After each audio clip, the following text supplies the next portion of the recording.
Good morning, ladies and gentlemen, and welcome to episode 2 of the Command Tower, the podcast devoted to all things Commander. My name is Dan, and I like to use super shitty cards to build super shitty decks that somehow get wins. Okay, good. So today I'm joined by two people. First of all, we have Thomas, who's back again. How you doing, Tom? Not too bad, a bit tired, but otherwise good. Good, good. And we have a new voice today belonging to Adam. Morning, Uh, Adam. Morning, all right? Yeah, not bad. Do you want to tell us a little bit about yourself? Yeah, so my name's Adam. I've been a Commander player for quite a few years now. I'm generally more creature-based than anything else. I'm not much of a combo or control player. I'm currently running 15 Commander decks now. I'm very much a case of I prefer to have lots of options rather than any one particular all-out good deck. Mostly just play casually down the pub with a group of mates and generally stick to 3 and 4 players. You guys sicken me. Too many creatures, way too many creatures. 14 is the right number. No, no, no, no. Excellent. Okay, so that's it for the intro, and we're going to move straight into our first segment. Yes, our first segment is the banned list of Commander. So we're going to be looking at the 1v1 Commander banned list and the multiplayer and house rules that we all may have. So to start with, we'll look at the multiplayer because that's what we're all generally familiar with.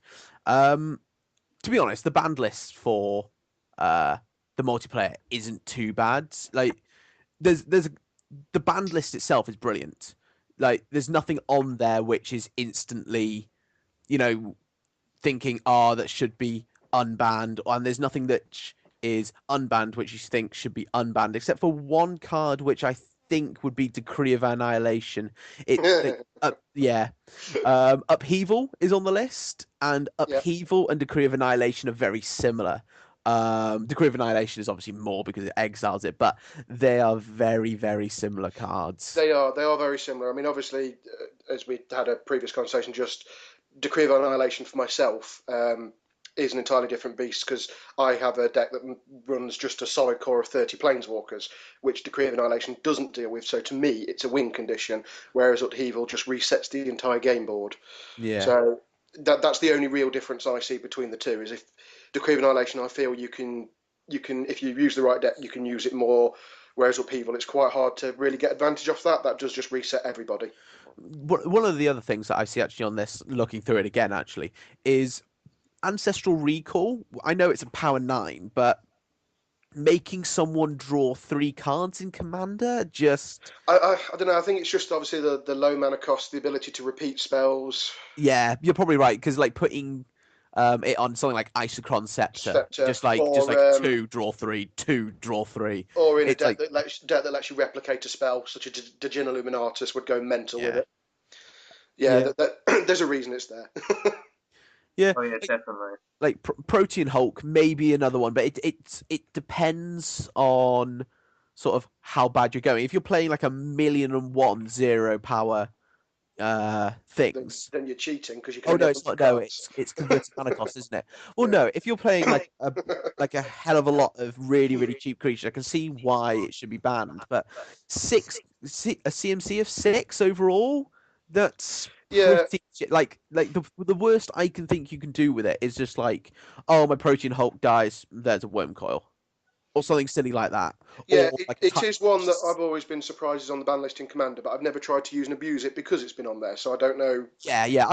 Someone must have found something to break it. Yeah, but then there's things like Sundering Titan. And you look at that, and Yeah, you just go, "Yeah, there's a reason why that's there, and we can all see it." It's just it comes under the same sort of thing as for me, Decree of Annihilation, Upheaval, and yeah, to a point Armageddon. But with Armageddon's a bit different beast because there's a lot of recursion in Command. yeah. Now, say Armageddon's one of our house ban list ones in our area. Yes, and since you've mentioned a house band list, we may as well move on to a house band list. So, house band list is simply things which would be banned or unbanned depending on, a group's preferences.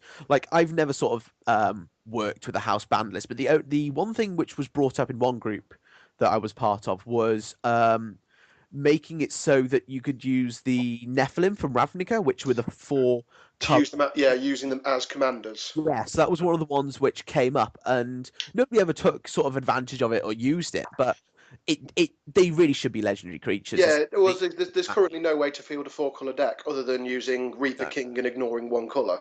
Yeah, or like Shadow Alara. But yes, I think that's one of the house rules, and I actually think that should be made an actual rule with Commander because it's a decent one. The creatures themselves are generally awful. There's a couple of them which are good, but they're pretty bad.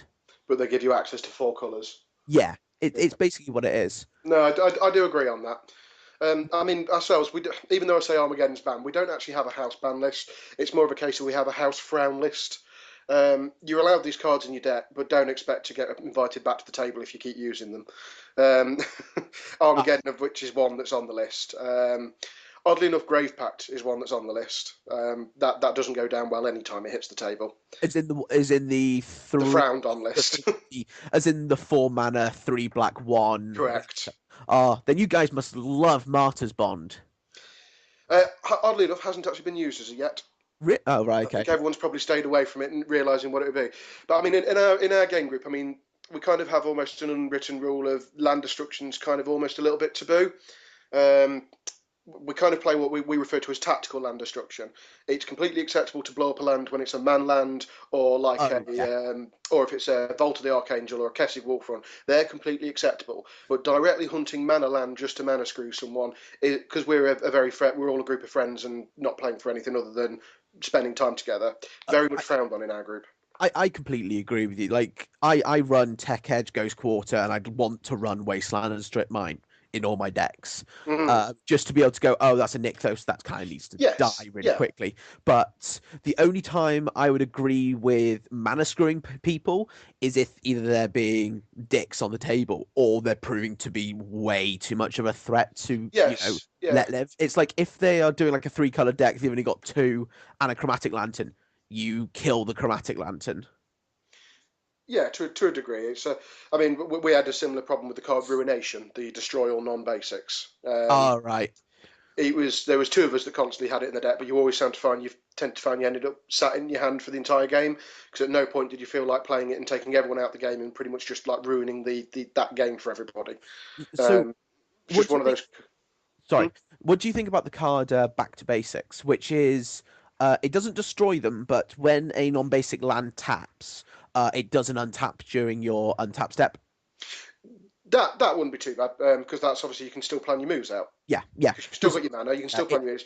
I mean, I run the I can never remember his name, the Green Praetor, which has a similar kind of effect on all land. It's essentially the same thing but in blue, and it's a 3-mana enchantment. Yeah, that kind of thing. It doesn't matter because you've still got the ability to deal with that because most decks have the ability to remove enchantments. Indeed. Do you have any input, Dan? I do, yeah. There's a couple of things. When we were talking about cards that should or shouldn't be banned, my personal view of it is that Painted Serpent should come off the banned list. I don't see any problem with it. If it's Iona that's going to be the problem with it, then ban Iona instead. Quite simply, because Iona can be a problem even without Painted Serpent. My Angel deck used to run Iona, and I took it out because we've got a decent amount of mono-colour decks, and just locking someone out of the game, or potentially 2 people out of the game, is just not what we want to do. And so, I mean, some people like that sort of thing. Some people are okay with that. But personally, I think Iona should be banned. Take Painter Servant off the list. The other thing that should go on the list, and this was interesting because I've actually mentioned this at my playgroup about banning Gaia's Cradle. Now, I'm the only person that plays Gaia's Cradle, so I'm sort of doing myself injustice with that. It's an expensive card to buy anyway. I'm just lucky enough to have one. But for me, Solarian Academy's banned, so why not Gaia's Cradle? Green has a much easier time of searching it up. So Why I think can't that be banned as well? I think the issue is that first of all, blue is not supposed to be a ramping color. Obviously, you can put stuff into blue decks, Yeah. but it's also the sheer fact that it looks for artifacts, and Commander is a very artifact-centered format because you play your lands and then you play your ramping artifacts. Yeah. And if you play a land, if you go like first turn land Soul Ring, and then you tap your Soul Ring for a signet, and then next turn you go Talarian Academy. That's what 1, 2, 3, 4, 5, 6, 6, 7 mana on turn 2. Like, and if you run your deck right, that could be incredibly consistent. I mean, the other reason with you saying unbanned Painter's Servant, it was never Iona that was the problem for me. It was Grindstone, because Painter's Servant and Grindstone mills your opponent for 3 mana, I think, completely. See, I actually thought Grindstone was on the banned list. It's on the 1v1. Yeah, it's not on the multiplayer. Yeah, so as we've just mentioned, the 1v1, maybe we should move on to the 1v1. Now, the 1v1 seems a bit. It's obviously meant for competitive play. If you have a look through it, you'll see things which it's got certain infinite combos, and some of them are there to speed up the game as well. Like Sensei's Divining Top is banned, and if you play Legacy or watch any Legacy videos, you know that it slows the game down a lot. And when you're playing with it's quite interesting, really, because as you say, they're trying to speed it up with the removal of Divining Top, but at the same time, they're trying to slow it down a bit with the removal of Soul Ring. It balances it out nicely like that, so you shouldn't be able to get too much advantage from. I think most Commander decks run a Soul Ring, and you shouldn't get too much advantage of a case of who drew the Soul Ring first on that. Well, it looks like that on the 1v1 list that all the like the 2 mana producing things are banned, like Soul Ring's banned, Ancient Tombs banned. City of Traitors isn't banned, but City of Traitors in Commander is just awful, to be honest, because you have to, when you play it, if you play another land, it's gone. And you want to keep playing land consistently and like. The other one, Temple of the False Gods, isn't banned, but it's 5 land. there in that you need 5 land. So yes, Crucible of Worlds is a weird one, but I can understand why it's there, because you just go turn 3, like Crucible of Worlds, just go fetch land, crack the fetch, play the fetch, crack the fetch, play the fetch. It's not just even that; again. it's also like Strip Mine and obviously because is Strip Mine on the ban? No, Strip Mine's banned there, isn't it? Yeah, Strip Mine. I was just looking down. Yeah, I was just reading it down. Yeah. Yeah, well, you can see why Strip Mine's banned in a 1v1 format. You can see why it's banned in a 1v1 format, because in multiplayer, like it's like True Name Nemesis. True Name Nemesis in a multiplayer format is awful. Because it's only 1 protection. Yeah, so it doesn't take much for someone else to cap it off and make a friend. Yeah. Which, let's be fair, Commander's always about making friends. Apart from few combo players. Never not Cyclonic Rift. That remind I haven't played. Personally, I feel Cyclonic Rift should be on the ban list, but that's another story. No. I don't think so. It's 7 mana, and it's blue's only way of doing anything, really. I agree entirely. It shouldn't be banned. It doesn't mean I ever have to like it. No. I play it, and I don't particularly enjoy that either. So yeah, one of the other things that, because I did mention this to my gaming group as to coming on to talk about the ban list, one of the things they asked me to bring up was the use of gods in Commander. Now, what do you guys feel about actually having a god as a commander? I haven't done it personally. I've got a friend of mine plays Perforus as a commander. Now, Perforus is the only one that so far made it onto our frowned on list as a commander. Perforos as a commander doesn't bother me, because you have to set it up. It's to be honest, I think the worst one where Perforos is in the deck is Norrin, because you haven't come across Krenko with it then. Well, yes, but yes, there's also Krenko, but he's better not as the commander. I do agree. My personal opinion, anyway. Yeah, I do agree, but he has proved. It's just obviously on the few attempts we've tried him as a commander, he has proved an absolute nightmare. Yeah. So he's on the frown list. But generally speaking, gods in general as commanders are quite hard to deal with. Yeah, I use Afara. I've actually made an Afara deck, and there's some silly things you can do, especially with White Mane Lion. It's a 2 mana 2/2 with flash that when it enters the battlefield, you have to return another creature you Yes. control. So you play it in your turn, you return it. So in their upkeep, you draw a card, Yeah, and it's then two when two mana you to draw play a it card again, each you bounce turn. it back to your hand. Yeah, it's essentially you get to pay 2 mana to draw a card every turn. Yeah. You can only do it once, obviously, but drawing 2.5 cards every turn, where the half card is during their turn, is pretty damn decent. It is indeed, yeah. I mean, with one of our number has recently ran a Fairy, but he's just recently swapped it out to try for Brago for a bit instead. But yes, the sheer number of card drawing that was horrific. I mean, commander-wise, I currently run Heliod and Aetherios as commanders, which so far Aetherios, neither of them have proved too dangerous, but it's just is the common theme that whenever a god seems to hit the table, they're very hard to deal with now. So having one as a recurring commander does seem a bit powerful sometimes. My issue with it is that if you're finding it an issue, put more ways to deal with it. There's so Mm, many ways to deal with them. Like if I'm it's a aware there's creature, ways to deal. turn and burn. Then if you're playing white, revoke existence. Just kill the damn things which are giving it devotion to make it a creature. To me, that it's not an issue. If you No, like, for me, well, if you complain about it, just put no, bed this is removal. why they were just wanting to ask how other groups had experienced them to see if it was just a case of something we were going through. I mean, it's the same with it. When you get any new legendary creature, you'll have an influx them into your individual commander circles, and you've just got to deal with them until they move on. I mean, sure, we'll get the same with Khans. We'll get a load of new commanders turn up. So, Yeah, I mean, I've played against Afara, and I think Nylea. I can't remember. No, Xenagos is what it was. It was Xenagos, and they're never a problem. Like it's always the things which come with them which are the mm. problem. It's never the actual god. to me, I take umbrage more on the predators than the gods. Yeah, They Elish are North, GH. all ridiculous except maybe Urabrask. I think I've always said sorry as I've played a Predator every single time.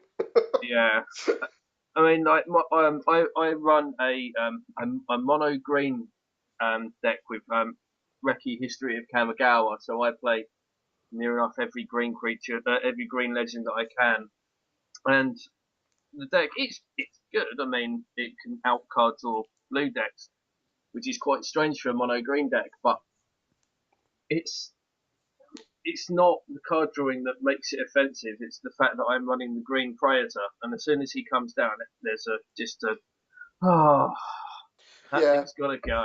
And even if it does go when they tap their mana, it doesn't untap whether he's there or not.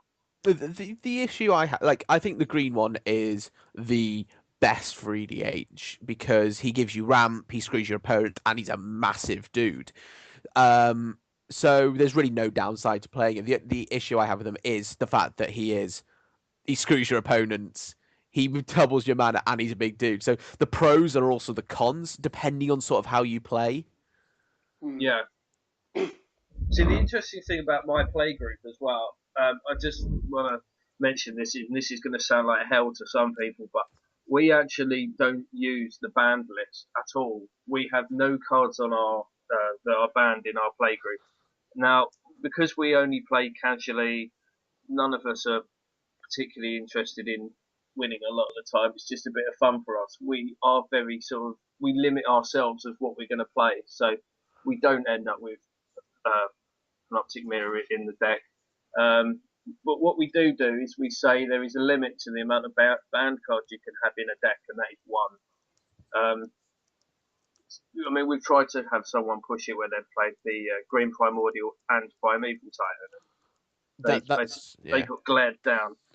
That's ridiculous. Like Primeval Titan, I can half understand because he it's yeah, but in multiplayer, the Silver and Primordial is crazy. The fact you can just He's drop it and horrific. just go rip all that out from underneath you.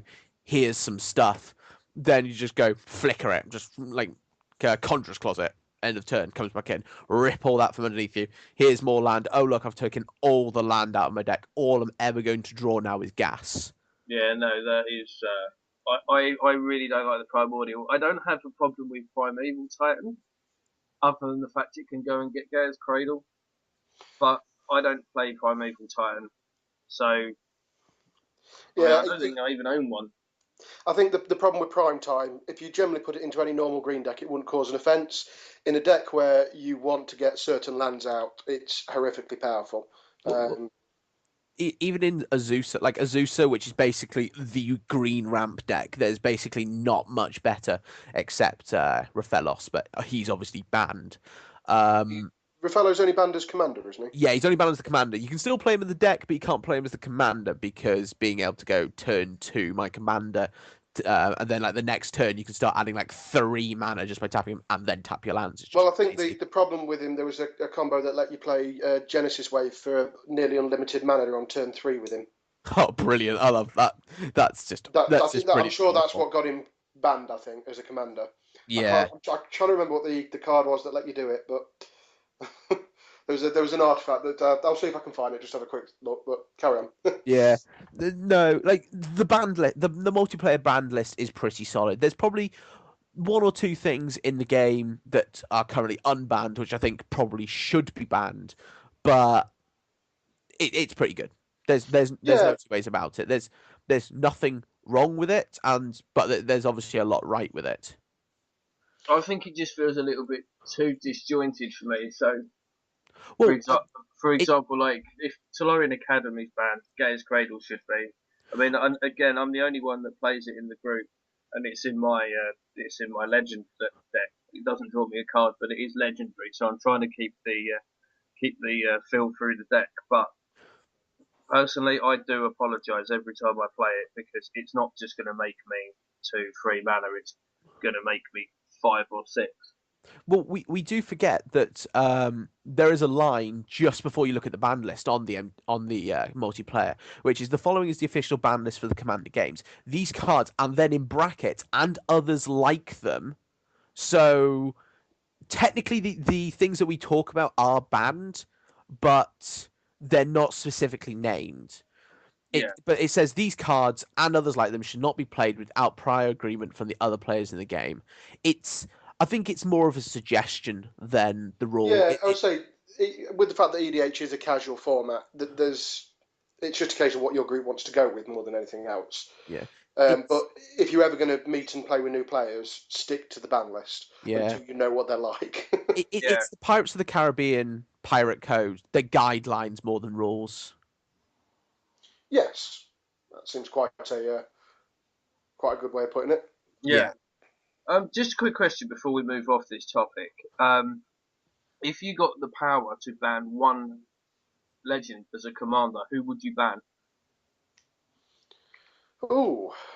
My personal one, and I'm going to have to apologise to my mate here because he runs this and he loves it. But for me, it's Azusa Lost but Seeking. Because when you play Azusa Lost but Seeking, unless it's countered, they're getting at least 2 extra lands off of it, and I hate it. And the fact that land destruction is taboo, you can't properly deal with it. Like if they go, I don't know, let's say for example, turn 1 Forest Birds of Paradise, turn 2 Azusa Lost but Seeking land. They're already technically 2 turns ahead.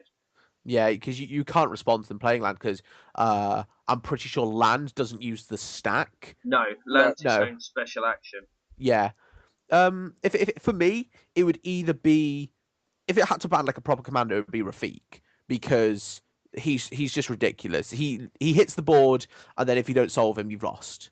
If I was to ban a commander simply to sort of help newer players, I'd probably ban Kalia because even though I love Kalia and the idea of the deck, she is a trap in that deck is either amazingly good or horrendously bad. As in, when you first start playing, it's going to be bad unless you really know what you're doing and you've copied someone else's list. Quite frankly, thing is for me with Kalia is this is the reason I don't like it. There's no thought that goes behind it. I mean, my decks are very well thought out. They're normally themed. This is one which isn't. You just fill it with demons, dragons, and angels. It doesn't really matter which ones, and you just fart them out into play. The only problem I've found with the one that's in our play group is the lack of drawing cards, really. Yeah, it is an issue for Carlia. There's two ways you can play her. You can either just play her as just keep swinging with her and dumping her into play from early game, or you basically play a control game where you just basically just grind the game out, control everyone out, and then just go Carlia, swing, drop something, swing, drop something, and by this time they have nothing to deal with it. You've grinded them out so hard, and you can set it up in like a 1v1 game where it's significantly better because you just play like, whereas in multiplayer, like things like Thoughtseize and Inquisition and Kozilek and all that are awful. In 1v1 for Kalia, they're amazing because it's just like, I'm going to remove that bit of removal and that bit of removal and that bit of removal. Then I'm going to play Kalia. I'm going to put boots on a swing, then play Avacyn, and now you can't solve it. Yeah, I mean, Yeah. we've certainly had the situation come up once where I was playing mono blue and Kalia comes to. I don't play counter spells in mono blue either. This is an Ocean Fiend deck, and there are no counter spells that work with that other than the Disrupting Shoal. But yeah, they went put Kalia into play, give her Shroud and Haste, and then drop Iona named Blue. That's it. I'm done. Yeah, that's great. That's one of the reasons also why in my Azami deck, because obviously Azami's mono blue, I play Nevinyrral's Disc and Oblivion Stone because there's always going to be the need for a board wipe. There's always going to be something that's just going to screw you over. Oh, I also play All Is Dust, but Yeah, see, they don't fit the theme of my mono blue deck, so. I guess. Okay, what about you, Adam? Is there anything that you'd want to ban, given the power? Yeah, they've both been mentioned so far. The only two, it's in fact two, and they're pretty much kind of almost hand in hand. They've been mentioned repeatedly. Is both Iona and Avacyn as commanders. I hate them. As commanders? Yeah, it's the recursion. Obviously, I don't mind them when you have to just deal with them once. But the thing is, like they're 8, 9. I think they're both 8, aren't they? They are, Yeah. yes, but I would Yeah, they're say both. if you're building a deck that's designed for that, even white, you can get there in mana without too much problem with things like land tax and so on and so forth. It's not that difficult. I agree, but they can't be cheated into play, No, unlike they could be if they were in your deck. And then, so first of all, it costs 8, then it costs 10, and Path to 8, like anything that exiles is quite oh no, prevalent in Commander. yeah, I don't disagree at all. It's just obviously the frustration that when you think the first time you deal with them, just to then watch it go back to command zone and think, God damn, that's coming back again. It's just the frustration that, as I said, I don't even mind them, generally speaking, in play, and I don't. No one really, not that many people I know play them. It's just they are frustrating when they do it. So What would you say to Avacyn in a, I don't know, for example, a mono white angel deck as a commander? Not that I know anyone that does that. No, it's not like we know you do. Is it, Dan? No, no, it's not like I spent £90 on a foil one. So what would you say to that if it was literally? I mean, I use her because to me she's the lord of all the Yeah, angels. I completely understand, and the theme fits fine.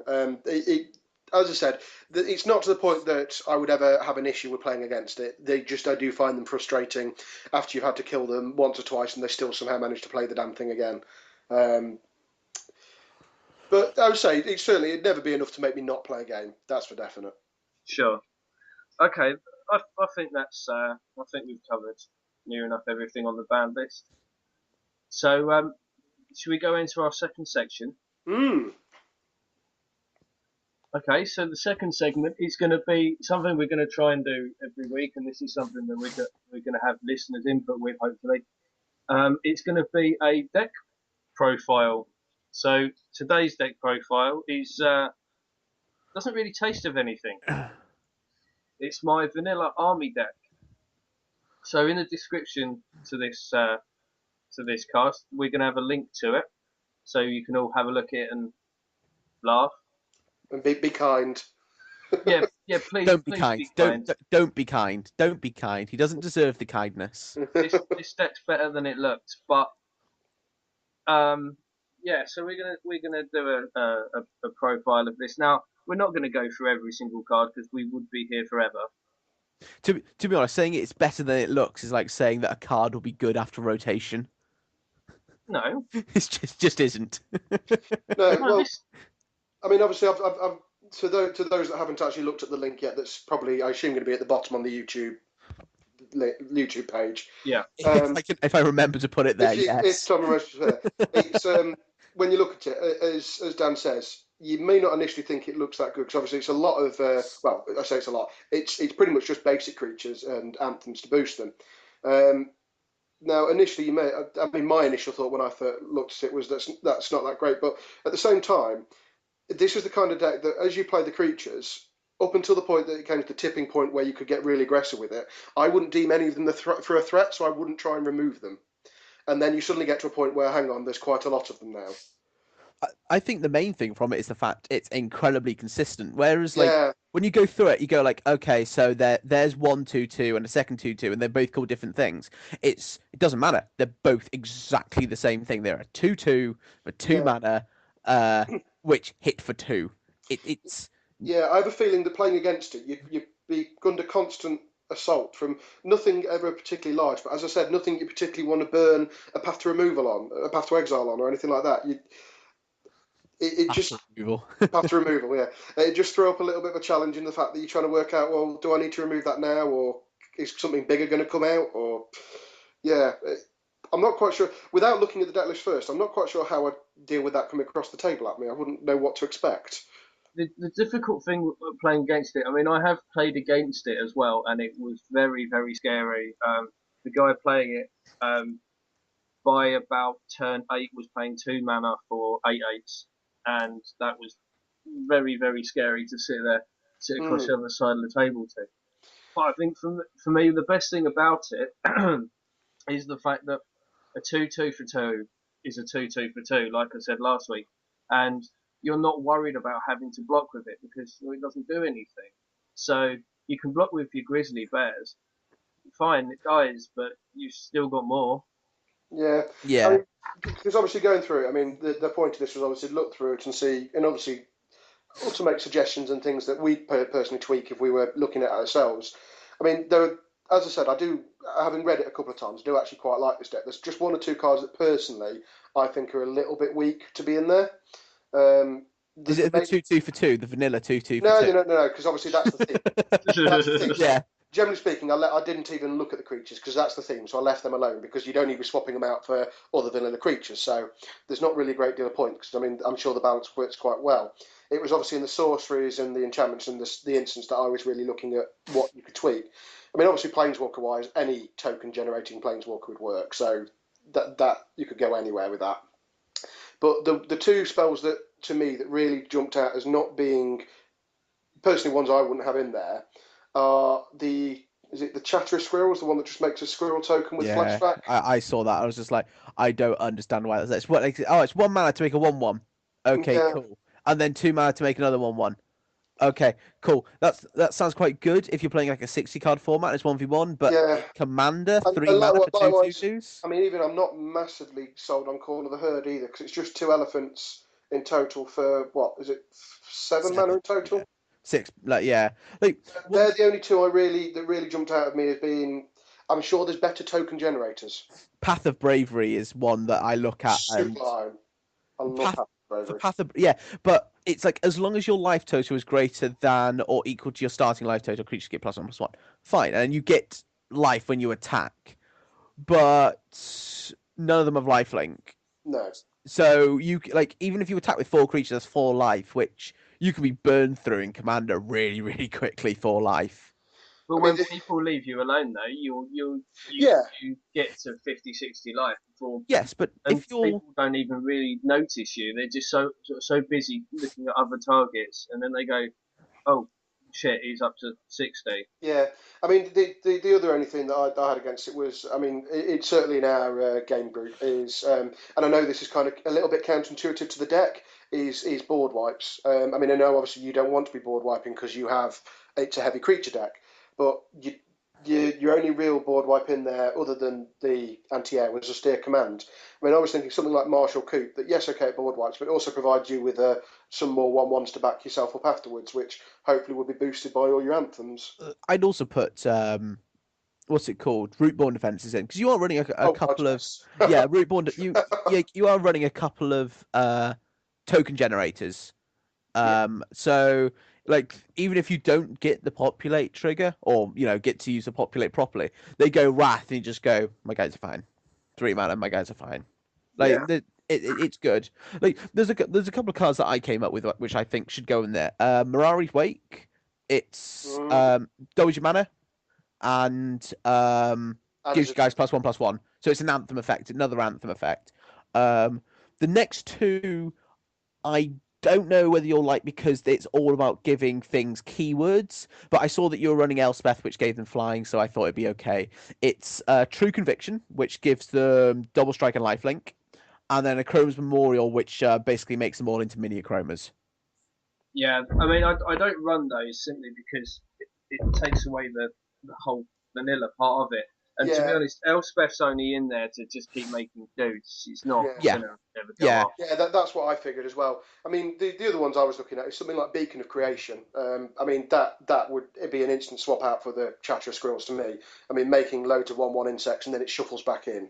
Um, Oh, one thing which I've just noticed that's not in there is Elixir of Immortality.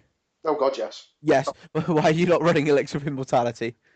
I never run Elixir of Immortality. I don't think I have a single commander deck without it. Stop, put it in. And Primal Command is pretty good. Um, it lets you tutor, destroys enchantments, gains you life, and it's recursion as well. Yeah, Archangel's Light, maybe. It depends how heavy you want to go on the recursion side. yeah, Like, I always like running lots of incursion. I always run Elixir of Immortality no matter what. Doesn't matter what the deck does. Even if it was going to be a reanimator deck, I would run Elixir of Immortality. Yeah, Elixir's a staple for my decks as well. Because like if someone slams a Rest in Peace and you've got an Elixir, it's just like, so I could either crack this and put my graveyard back in, or lose them all permanently. Yeah. I'll put them all back in. I just love Elixir. It's fantastic, and so many people forget about it as well. And that 5 life should not be ignored. Oh no, no, no! I loved it in Standard recently. I played UWR Control, and you just go. So I'm gonna play this Elixir, put all my stuff back in my deck. Gonna play this Elixir, put all this stuff back in my deck, and you just run 2 of them. And you just loop them, Yeah. and it makes any sort of like aggro deck, which is that wanting to grind you down essentially, is very very good. It's very very good against it. Mm. Yeah, so it's definitely an interesting deck list that I'd like to both play with and against. But obviously, as I said, I'm sure. Well, obviously, everyone has their own interpretation on everything. As I say, there are a few tweaks I would make. To me, the only real criticism I would have against it is, I personally, for me, there's not enough removal in there. No, That's the if there was nothing else, if everything else stayed the same, I would need more removal for myself. there's also too many creatures and not enough instants and sorceries. Yeah, but you, that's just you don't play creatures. You just don't play creatures. There's about 25 too many creatures. the thing Believe is, me, if you take out 25 creatures, change it from white green to just blue, you'll have a much better deck. yeah. Yeah. Oh dear. God, So I'm an awful person. How I love it. so One to thing, address the point of removal very quickly, the reason I haven't got much removal in is because I'm bored of it. All my other decks have got spot removal and wraths, and to be honest, I get a little bit bored with doing Yeah, that. I I just want can to try I something can different. understand I can understand that. I mean, the rafts, to be honest, as I said, even with apart from Marshall Coupe, which obviously still generates you soldiers, and I think is it Phyrexian Rebirth that gives you yeah, horrors? it gives you Yeah, one. It gives you gives you It one one gives you creature. large one, yeah. guy with one large vanilla guy. Those two kind of make sense to me for this deck because they still produce you vanilla creatures in addition to a board wipe if you need it. The actual spot removal, with the fact that, as I said, yes, okay, you're going to have a lot of big creatures, but there are a lot of vanilla creatures. I personally think that's fairly important because I mean, if something comes out with indestructible that you just can't get past with your little swarm, something like if Avacyn hits the board, you haven't got a way of dealing with that. No. Yeah. So even just the simply of just a Path to Exile, a Swords to Plowshare, a Condemn, that'll do it. Yeah. The deck looks fun. I'd play it if someone else had it, but I wouldn't build it or sort of want to own it. I It don't just know, doesn't tempted rustle to enough really. jimmies, frankly. It just doesn't annoy enough people. Because as I think Dan said, how much did the deck actually cost you? It cost me. Well, I mean, okay. So the price on here, its average price is coming out at. It says $528, but I think that's because Elspeth's in it. But No, there's got to be something else for it to go up to like Yeah. $528 average. There's got to be something in here which Has I stupid like. I value. know you get the accumulative effect where if you have, a million $1 cards, that's $1 million sort of thing. But like each well, one's hardly anything. But I'm just going on checkout to check what the prices of the individual cards are. yeah, Just give me a sec. so the because I deck don't. cost me £15 basically. I already had the Elspeth, so she wasn't. Yeah, She because wasn't part of the calculation, but the deck cost me £15. To be honest, you can if any of these that are from the recent set, you can probably get off people just by going, "Can I have that vanilla creature off you?" It just Yeah, whenever people open boosters, just going, "Can I have that vanilla creature?" Like yeah. like bronze save, like a lot of these. See, this is something for me actually as well. I got quite annoyed when M15 came out because what vanilla creatures were in M15 for this deck? Well, no, yeah, none. But to be None. honest, this Well, there were two, but they both came out in Theros, so they're already in there. yeah, I don't really care. I still can't. Even going through the checkout, I can't see where it's got all this value from. I think you are literally the only person to go, why is there not more vanilla creatures in the core set? God damn it. Well, there Uh, always has to be one, and normally it's me. right. Well, just for an example, to dispel that the cost of it, when you put it actually into the shopping cart, it comes out $102 with shipping, of which 20 of that's the Wooded Bastion, 20 is Elspeth, 15 is the Idyllic Tutor. Yeah. Yeah, So and yeah, you can get those for cheaper as well. Like yes, even if you here in the UK, if you're listening to this in other parts of the world, we have a trade page that we use if we're looking for things, and people will sell cards on there for cheaper than what you could buy them on Star City Games or what we have is Magic Madhouse. So you can probably get it for 3/4 of the price that you're seeing there, maybe. Did yeah, I you would just say plug a non-sponsor? that. I'm supporting the community. God damn it! Someone needs to pay me now for that. Oh dear. Yeah, drop them a line. Tell them that you've mentioned them in the podcast and you want So some royalties. so let's rattle off a bunch of names of stores. So there's Star City, Magic Madhouse, the Magic's Card Trader, Mana Leak, Firestorm Games. If any of you are from any of these stores are listening, you know where to send the money. Yeah, if you pay up, you get mentioned next week as well. only a mention, and then if you pay double what I expect, which is bugger all, you get to be on the show with all 30 something so far of our views. Oh god. No, I'm probably gonna have to cut this now. Yeah. That's the end. That's the end of that bit. Oh no, to be honest, I'm gonna leave it in. Fuck it. Oh, man. Oh god. Right. So, do we have anything else on that then? Where are we? Oh, I don't know. I don't know. More keywords. More Well, that's the thing. But keywords. obviously, I love the theming of decks. I really do. So this kind of thing does appeal to me. But I mean, as you said, I mean, this one, it's almost one I'd half be tempted to build. But obviously, I've got 15 commander decks already. I don't need another one. Yeah, no, that's fair enough. Yeah. So I think the last section of our podcast, which I guess we should move on to, is card of the week, as we do every single week. My card of the week, as it will be until the end of time or until I get bored of this podcast, is Solemn Simulacrum. If you play Commander and you're not playing some weird vanilla deck, you play one of them.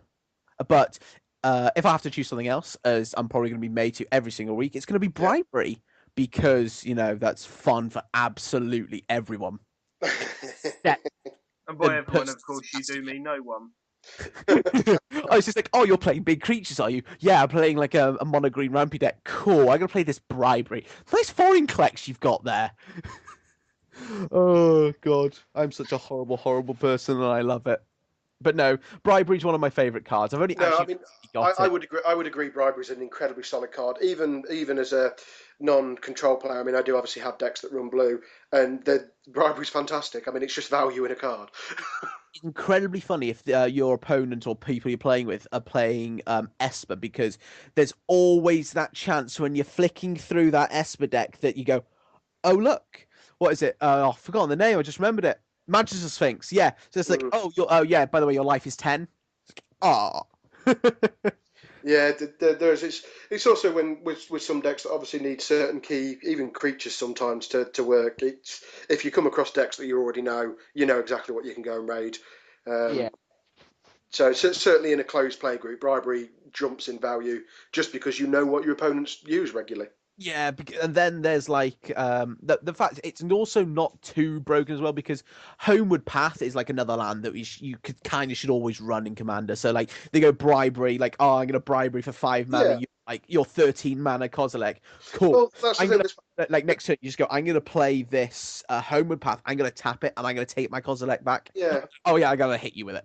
yeah, that's the thing. There's plenty of options, things like that. I mean, there's obviously plenty of stuff that even just unsummons and returns to owner's hand and so on and so forth. So Yeah. yeah, it's not overpowerful, but it is an incredibly nice card. Yeah. So what about you then, Adam? What's your Mine now. I'm not a blue player by nature. I mean, the only blue commander deck I've got was just literally a collection of every single large flying creature I had.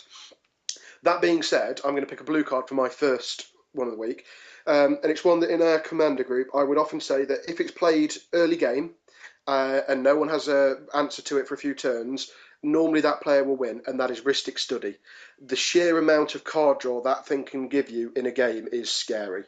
Yeah. Um, it, It's early game. It's basically a force spike. Obviously, it, you don't counter it, but that card draw is it's yeah, essentially a it, counter.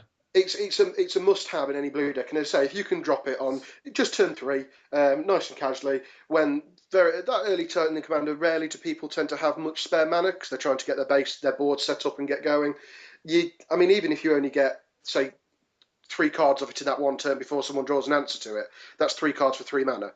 Um, Yeah, that's nearly as good as it gets, to be Yeah, honest. I would say it is, and I would say if I mean we've had games where unfortunately just because of lack of drawing they've been sat there for most of the game, and I would say whenever that's happened, I can't think of a single game where the person owning the Ristic Study hasn't won just from sheer overwhelming card advantage. It's basically the early turn version of Consecrated Sphinx. And now I know what my card of the week is for next week. So I actually want a petition to get the flavour text on Mystic Study changed to did you pay one? Oh, I have to now get an altered Ristic Study for his army. Where it yeah, says, did you pay one? yeah. Well, to be honest, I'm about to send some of my cards off to be altered, so I might just tap him up to add that in. Oh, actually, that's probably something we'll cover next time. Is actually alters and foil and pimping and that sort of thing. Yeah. But So, then, what about you, Dan? What have you got? Come so on, my let's card of the 3 week, for 3. Blue card. Come on. Face Fetters. Oh, that's not blue. No, that's not blue. That is in fact white. So it's white and 3 colours for an aura, and you enchant permanent, not just creature, permanent. So Soul Ring, I think. No, It's no, not Soul Ring. I've just read it. So when it comes into play, you gain 4 life. That's okay. It's pretty good. 4 mana, 4 life. Enchanted permanents activated abilities can't be played unless they're mana abilities. If enchanted permanent is a creature, it can't attack or block. Yeah, Goodbye, commanders. I would say it is a lot more useful than I would give it credit for. It is is. is it the one which bounces around as well? No, No, Which one's that? the one Is that that bounces around is is that Cage of Hands?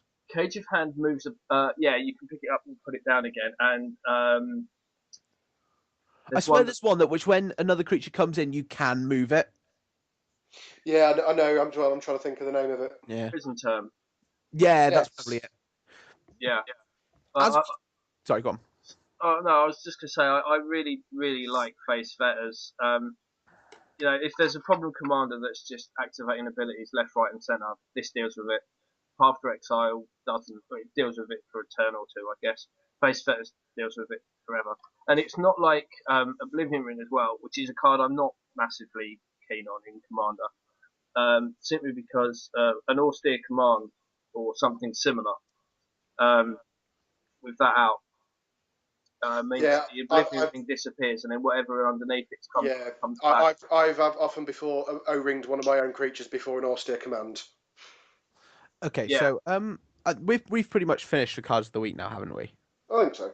Okay, so this is something that I haven't discussed with you guys yet, but I forgot about a spoiler which came out the other day, and I am incredibly excited about.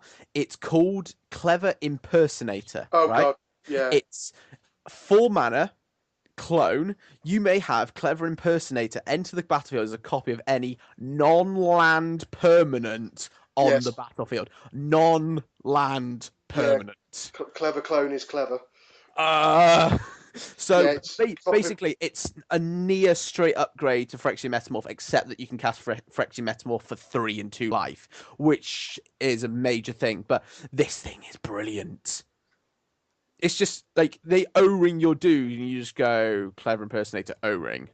It's something that allows you to copy a Planeswalker as well, which is quite scary. Yeah, it's very, very good. Like they play like Big Garrick, the one from M15. They do something with it. Then you go Clever Impersonator, copy their Big Garrick. Oh yeah, your Big Garrick's dead.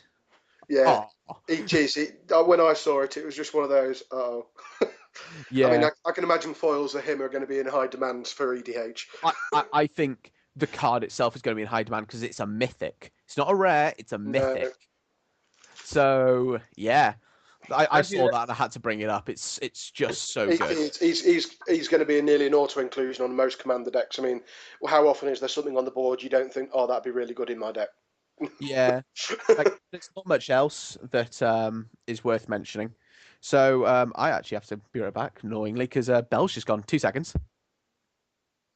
Okay, so while he's gone, just so he doesn't quite hear this, if we want to go free for free with Card of the Week with Blues, I'm going to go for the second scene with the Imposter. I don't think we need to. Don't bow into him. Yeah, we won't tell him I said that. No. Well, he's the one that's editing it, isn't it? That's true. Yeah. That's true. Yeah.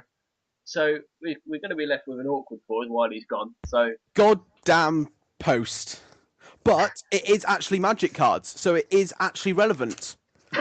Let's discuss what I got in the post. So I've got 2 cards in the post. They're both from my Marath EDH deck, funnily enough. They are, so this one's quite good. Wooded Bastion, fair enough card. And then on the other side, there's something just goddamn horrible for everyone. It's Vigor. Oh, I do. I've got a foil Vigor, and I love him so much. Oh, it's just amazing. It's like I'm gonna Blasphemous Axe. I'm gonna Chord of Calling for a Vigor. Yeah. We good? Yeah, managed to pick up 2 foil Vigors off eBay because someone had spelt them wrong when they put this lot up, so they were quite cheap. OUR, was it? I can't remember. I just know they were spelt wrong, so yeah. I think I paid a tenner for the pair. Nice. I paid a tenner for this one, this non-foil. But yes, so strange that I had to go, and in the middle of a podcast, I'm not going to edit it out because it's actually relevant.